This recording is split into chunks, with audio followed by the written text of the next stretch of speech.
এইবার তুমি একটু বিপদে পড়বে। আমি জানি।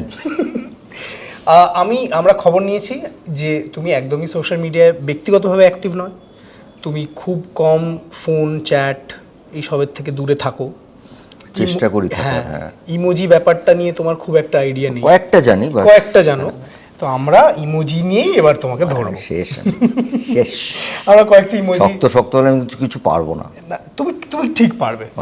আচ্ছা, আমরা কয়েকটা ইমোজি এনেছি, আমি তোমাকে একটা করে দেখাবো এবং সেটা দেখে তোমার ছবির কোনো সংলাপ বা তোমার কোনো গান যদি মনে পড়ে তুমি 2 লাইন শুনিয়ে দিও। কষ্টকর। প্রথমটা হচ্ছে থামস আপ। এটা থামস আপ। ডান। ডান। কি মনে পড়ছে? শুক্রবারের পর্দায় কে থাকে? ও সিটি সিটি সিটি। এটা সৃজিতের ডায়লগ, আমি অরুণ চ্যাটার্জি, আমি ইন্ডাস্ট্রি। ও না, এটা তোমারই ডায়লগ, অ্যাকচুয়ালি তোমার হয়ে গেছে। না। আচ্ছা, আমার একটা জিনিস বলো, do you like being called the industry? না, I will prefer that people should call me জ্যেষ্ঠ পুত্র। ওফ, হাততালি ভাই, এটার জন্য সবাই মিলে, come on. I would rather be জ্যেষ্ঠ পুত্র of this industry. এটা দুজনের মধ্যে কদিন আগে ঝগড়া হচ্ছিল। একজন বলছিল, পরিচালক সৃজিত মুখার্জি বলছিল ইন্ডাস্ট্রি, একজন কৌশিক গাঙ্গুলি আমার এক ফাঁকে বলছিল জ্যেষ্ঠ পুত্র। তাহলে ইন্ডাস্ট্রিটা সৃজিত মুখার্জির নাম দিয়েছে, কিন্তু কৌশিকের এই নামটা আমার কাছে থাকুক, এই নামটা আমার। এক্সিলেন্ট, চলো মুভিং অন। এইটা দেখলে একটাই জিনিসই বলতে হয়, চিরদিনই তুমি যে আমার, যুগে যুগে আমি যে তোমার। এত কাছে রয়েছে, এর চেয়ে বেশি প্রেম তো হবে।